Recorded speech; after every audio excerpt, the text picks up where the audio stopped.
Thank you, Pastor Steve, for all that you do. So, when I was asked to share my testimony, the word identity came to my mind, and my identity and who I am.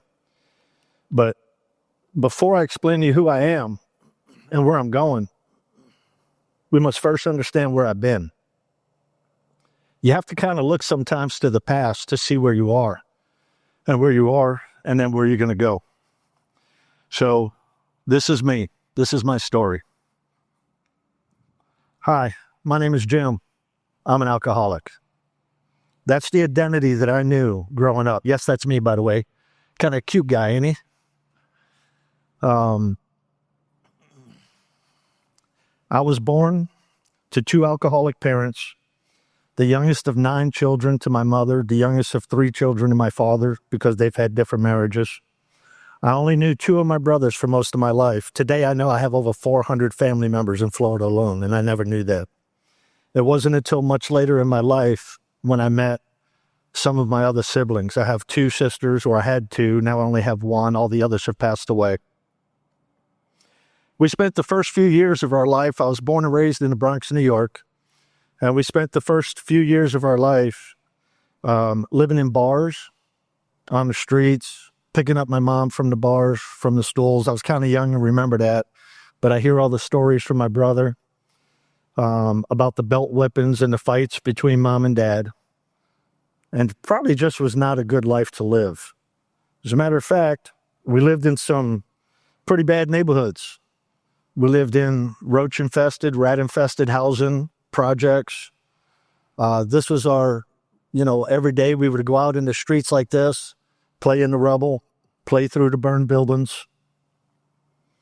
It was not a good life for somebody who was young. But then again, I didn't know it. I didn't know anything different. This is all I knew. So it was cool. I had no issues.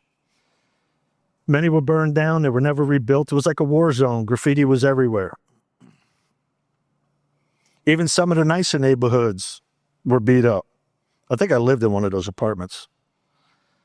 This was my hood. This was my home. This was my life.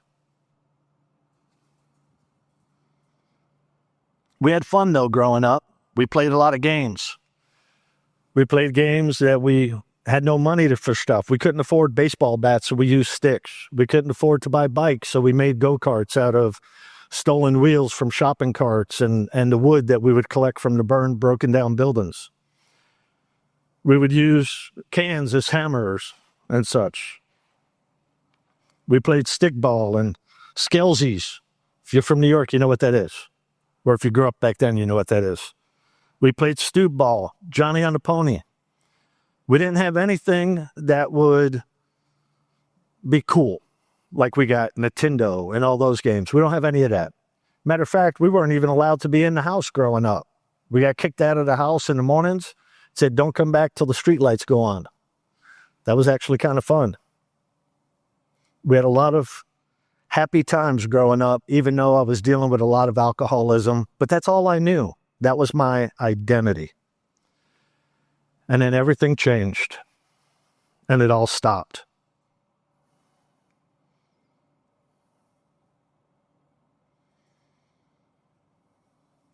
When I was 3 years old, my dad left, took my money, took my brother's money, broke our piggy banks. I think we had about $3 in there combined between all of us. Took my mom's money, packed up his clothes, and walked out the door and never came back. I guess he got tired of the fighting. Mom moved us from one friend's house to another, friends that she just recently met in the local bars, because we had really no place to go, no place to live.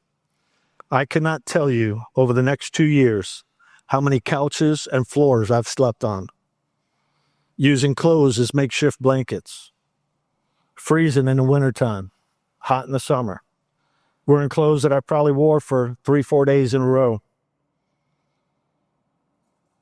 It's not good. I don't think Mom realized how raising 3 young children, how hard it was. It was not the lifestyle that she wanted. I have to say, though, that my mom and dad, later on in life, both became sober, both got to know Christ, And to this day, I truly believe both are in heaven, so I'm glad of that. Thank you, Mom and Dad, for doing what you did. But when I was 5 years old, Mom realized she couldn't take care of us anymore. So she sent us here. This is Mount Loretta, Staten Island, New York. This is a boys' home. It was run by the Roman Catholic Church and the federal government. I blocked out the day that I was brought there. As a matter of fact, it wasn't until recently in an inner healing session with Pastor Steve that the Lord took me back to that day. To the day that my mom walked me into the room, into the office there. And she handed my hand to a Catholic nun. And then she turned around and walked out the door and never looked back. I blocked that memory. And I never realized how hurt that was. 5-year-old kid and your mom just giving you away. It's not fun. Well, we got to live here for a couple of years. Down in the bottom, right over there, those were 6 cottages that all the boys lived in. I was in cottage number 1, top floor towards the back. We shared that cottage with about 50 or 60 other kids, all from various backgrounds, no parents, bad kids, it doesn't matter. We were like a city of our own. We had our own school, our own cafeteria, our own church. As a matter of fact, that was our church. Those of you who like old movies might recognize it. That was the church they used in the Godfather movie. I was actually there, sitting on the grass watching when they were filming that movie. That's just a fun fact. I was there for a couple of years. This was my first exposure to God, what I was told God was. I didn't want that God. I didn't want to get hit by the nuns every time I did something wrong. I didn't want to get told what to do 24/7 and walk in straight lines like I was in the army. I didn't want to get slapped upside my hand with a ruler every time I did something that I wasn't supposed to do in school. So much so that I actually threw a chair at one of the nuns. They ducked and it went out the window, and I got in a lot of trouble for that one too, but that's besides the point. 2 years went by and they decided they were going to try a new experiment with us. And they introduced us to mainstream society. They said, we're going to put them in mainstream. We want to get them away from this environment. And they opened up what they call group homes throughout the city. If you ever seen Fish or, some of those old sitcom TV shows with the group homes, that's kind of what it was about.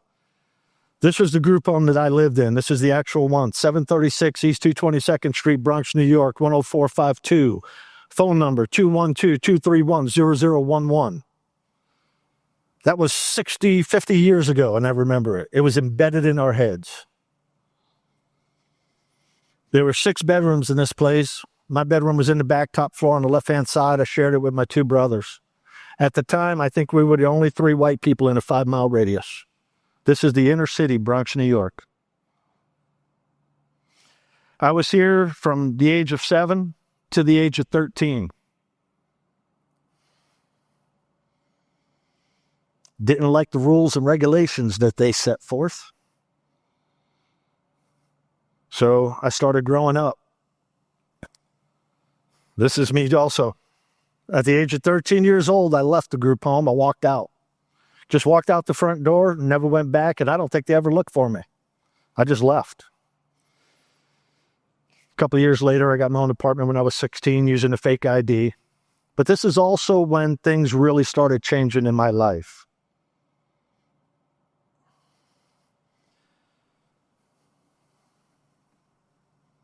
This is when I started doing things that I knew how to do growing up.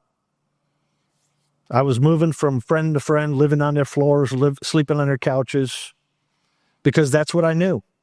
I was on my own. I was independent. This is also when I started dabbling, and I started doing things that I know I shouldn't be doing.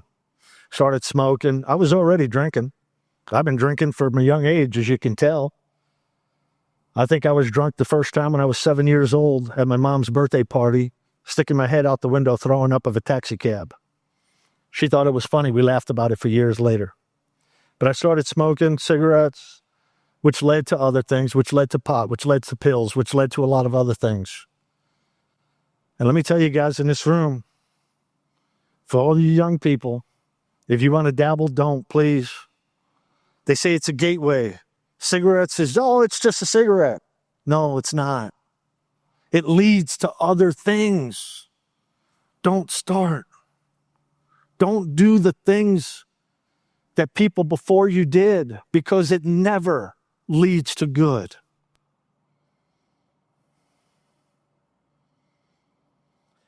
This is also when the craziness began. But you know what? The one thing that I wanted my entire life, that I never had, that I yearned for, and that was family. This was my family. The families I watched on the sitcoms. Oh, what it would be like to be a Huxtable. I want to be a 8 is enough kid. When you watch these things 24 hours a day, my kids think that I'm like the greatest 1970s sitcom person in the world. You can't quiz me on anything, right, Megan? I got like 120 out of 120 correct, right? But this is the family that I wanted, that I yearned, that I needed. I wanted to have this family. But this isn't reality. Everybody's got issues. Everybody's got problems. Mine were just a little different than theirs. So I had to find family somewhere else. And I turned to the family that would not turn away from me. That's the family on the streets. I got into the gangs. I started doing things that I knew I shouldn't be doing. Started getting into fights. Started getting into, stealing, doing what I had to do to survive. Living on the streets. And just not doing the things that I should. I saw my mom every now and then. Got to meet her in the bar every now and then. Matter of fact, Dad, I ran into him once. I was actually in a bar when I was 15 years old with a guy I was staying with, sleeping on his couch at the time. And I recognized an uncle standing across the bar. And I went over to him and I was like, hey, Uncle Freddie, how you doing? And after we talked for about 5 or so minutes, he looked at me and he's like, aren't you going to say hello to your dad? I'm like, what are you talking about? He says, well, he's standing right next to you. He was sitting in the bar stool right next to me. First words out of his mouth were, what are you doing in a place like this? 5 minutes later, we were outside fighting. That's the kind of life I had. What do you mean, what am I doing in a place like this? When do you care? But since I couldn't turn to my own family, I had to find somebody else. I desired that family feeling so much that this became my family. We looked out for each other. We protected each other. We held each other's backs.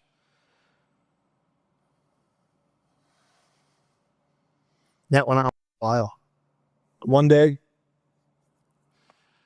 we're in Van Cortlandt Park, Upper East Side of New York. We're drinking, we're smoking, getting high, listening to music. It's about 10 of us. And one of my great buddies, Bear. Bear was a big guy, big, loving guy. He'd give you a bear hug. That's why we call him Bear. Just an amazing, amazing young man. He was taller than everybody. And he had a boombox. That's a radio for you younger folk. Okay? You used to listen to it. And we were listening to some good old disco music back in the day, because now it's not allowed to listen to that, I don't think. Anyway. And at the time that we were just relaxing and having fun, another rival group decided they were going to tromp and troll right through our territory. And a few minutes later, a fight broke out. And there were sticks used and punches and chains and all the things that we can get our hands on. And there was blood everywhere and people were hurt. And I think an arm or two was broke. But one of those rival gang members grabbed Bear's radio. And Bear reached down and grabbed his arm. And when he grabbed his arm to get his radio back, the guy turned around. And Bear didn't see the knife that went into his gut. And to me, it was all slow motion. It was closer to me and Pastor Steve right here. And I see the whole thing clear as day. I remember it right now like it was yesterday. And I ran over and I got on the ground. And I put Bear's head on my lap. And I watched him and I held him and I told him everything was going to be okay as I watched him bleed out and die in my lap. And he stopped his last breath. And I know Bear is not here. I don't know if I'll see him in heaven. I don't know where he stood in that whole thing. I pray he did, but I don't know. But having a friend of yours die in your arms is not an easy thing to do. This is my life. That's my identity. I'm a thug. I'm a drunk. I'm an alcoholic. I'm a pot pill. That was who I identified as. Like I said, you have to know where I was to understand where I am and where I'm going. That's where I was. A buddy of mine that I grew up with, when he turned 18, I was 16 at the time. He was a couple of years older than me. His name was Mike. The judge gave him an ultimatum. Said either go into the service or go to jail. The choice is yours. He chose service. Good choice. He got out of the service after 2 years. When I was 16, he was 18. He got out. He went in early. I guess he was doing a recruitment program, whatever they had. And he called me up. He was in Texas, and he says, man, I'm getting married. I want you to come be the best man in my wedding. And I thought to myself, there's my shot. I knew when Bear died that I needed to get out of here. I couldn't stay in this place anymore. I couldn't be part of this craziness anymore. There's more for me. I know that. I'm better than this. But I didn't know how to leave. I didn't know how to get out. I didn't know how to escape. Because when you grow up in the city, it sucks you in. And I got that call, and he's like, hey, come down. Be my best man. And I'm like, I'm there. That was my escape. That's what I thought. I know now that was God. That was God giving me an opportunity to make a move that I knew I should have taken. I could have said no. I could have been complacent and stayed where I was, but I knew I had to leave. So I left. Many years later, though, when I left, by the way, I stopped a whole lot of the things that I used to do when I was in New York. I stopped taking pills. I stopped smoking pot. I stopped doing drugs. The only thing I didn't stop was drinking and smoking cigarettes. That was my true identity. As you could tell from the first picture. Hi, I'm Jim. I'm an alcoholic. I didn't know how to stop that. I had no clue how to give that up. Many years later, living in Texas to Indiana to Michigan, 30 years later, not much changed. Still partying like it's 1999. The only problem with that is it was 1994. We partied hardy more than the music song did. You know, I was 30 in this picture, turning 30-year-old birthday party. Here's the other uncool part. Because I wanted family so much, 30 years old, I'm on my third marriage. I yearned for that family. Never knew how to get it because I was looking in all the wrong places. I worked hard. I had some great paying jobs, began my career trying to do all the things I thought I was supposed to do, but I still felt a void. Something was missing in my life. Even though I wanted that sitcom family, I never really had a role model. I didn't know what a dad was. I knew that all the kids that I knew had parents. A lot of them were divorced. They were split up. They got beat. I didn't want to go back to that. I wanted the sitcom family. I was married to my third wife at this time, raising 2 stepkids from her previous marriage, just trying to figure it out. I had no instruction manual. I didn't know how to deal with kids. I yelled at them a lot. That's how I figured I'd take care of them. That's what happened to me. They don't talk to me now, by the way. And then it happened. Man, be careful what you pray for, because God's going to give it to you. Be careful what you ask for, because God's going to give it to you. It may not be now, but he's going to give it to you. But I knew I had to change. And then it happened right after this. I didn't realize it then, but God had other plans for me. How could he get my attention with all the stuff that I've been through and everything that I've gone through? How can he get me to change? How can he get me to change so much that I'm not just going to turn back to the way I was? What can he do to make me want to change? There's nothing else that he could do to hurt me. What can he do to motivate me? And bam, there it comes. 7 pounds, 4 ounces, 21 inches long. Jenna Lynn Johansen, my pride and joy. We had a kid. And I'm telling you, I held her in my arms that day and my world changed. My life changed.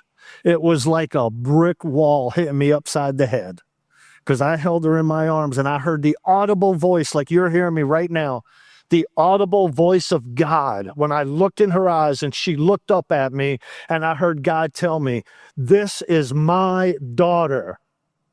Take care of her. I'm giving her to you. Watch her. Bam.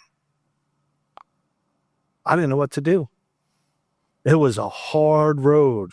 You don't just go from one thing like this to another overnight. I had to learn. I started going to church. I started learning. I graduated from different pace-setter universities and different courses, and I really put all my effort in. And I have failed again and again and again, but you know what? I didn't give up. I didn't quit.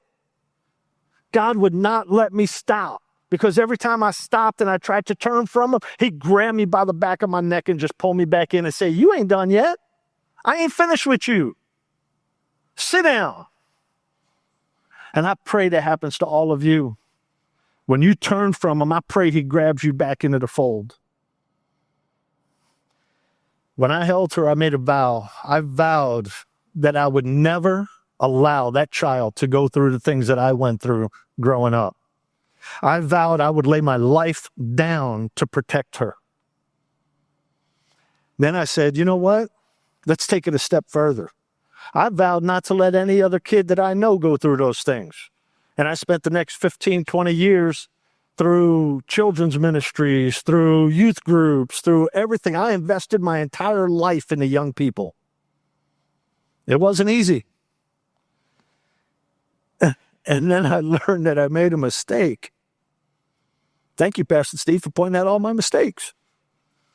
I was in another inner healing session with Pastor Steve because I need them regularly. And Pastor Steve took me back to that vow, to that day when I'm holding her. And when I said, Lord, I vow that I'll never let her go through the things that I went through, I heard that day that I was getting my inner healing session, the God tell me, I never told you to vow. That's not your job. That's not your job to vow your life for what you did. You can't keep that promise. All you can do is protect her and pray for her. All you can do is watch over her and teach her the right things. She's my daughter. Remember, I told you that. She's my daughter. Your job is to protect her, not to vow. And I learned I broke that vow that day, and it was a weight lifted. A weight was just lifted off of me.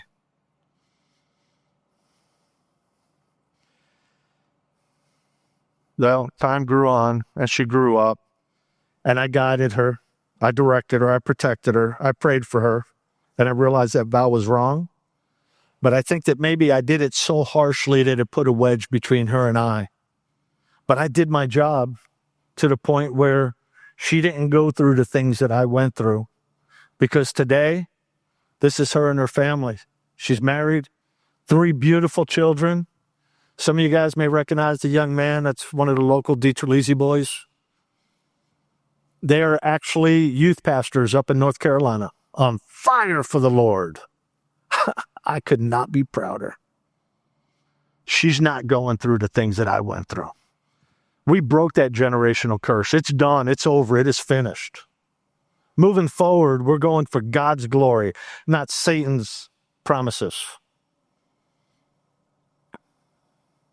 I wish I could say the early years were easy.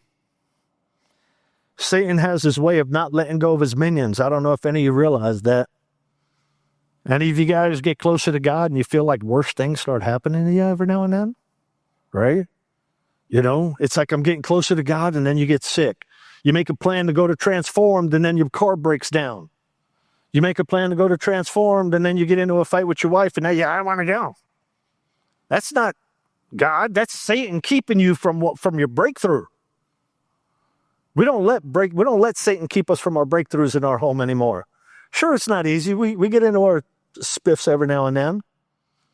But God is the ruler in our home now.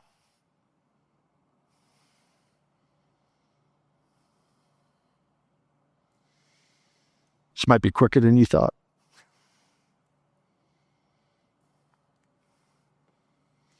That's my family now. My beautiful wife, Marcella. Love you with all my heart, honey. Our children, Megan and Melissa, Nico, his wife, Sam. Actually, I got to officiate Sam and Nico's wedding, which was really fun. They called me up wanting to know if I could officiate the wedding. I'm like, but it was a good time. I found out in Florida, all you have to do is like go online and say, yes, I'm a Christian. Okay, you can marry people. I didn't realize how easy it was. I also became a notary public just in case that one fell through. At least I could do it that way also. You know, I asked Pastor Gary, how can I be an officiator for the Nazarene Church? He's like, it's a 7-year study. I said, I got to find a quicker route. So I went online, and sure enough, there it was. I'm a card-carrying member, by the way. So, any of y'all want to get married in the future? I will work for a spot in the food line. That's my fee. Okay? Just let me eat. I'm good.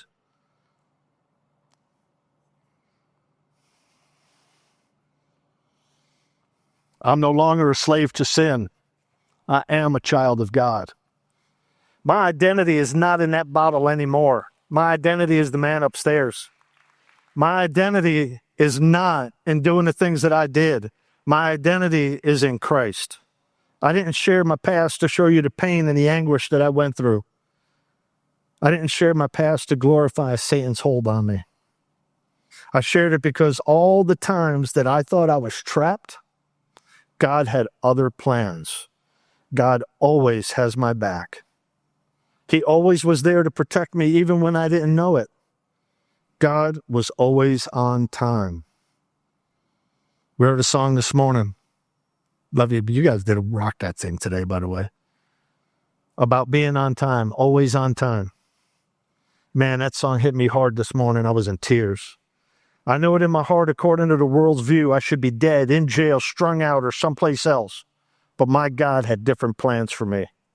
My God, the Savior, the Healer, the Provider, the King of Kings, and the Lord of Lords. My identity is in Christ.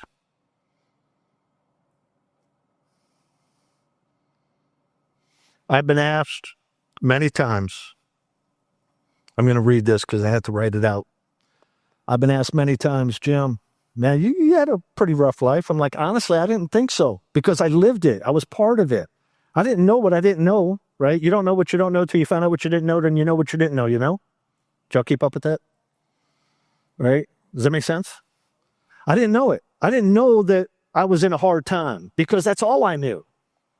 But people ask me all the time, Jim, would you change anything? Would you want your parents in your life? Would you not want to have been starting to drink?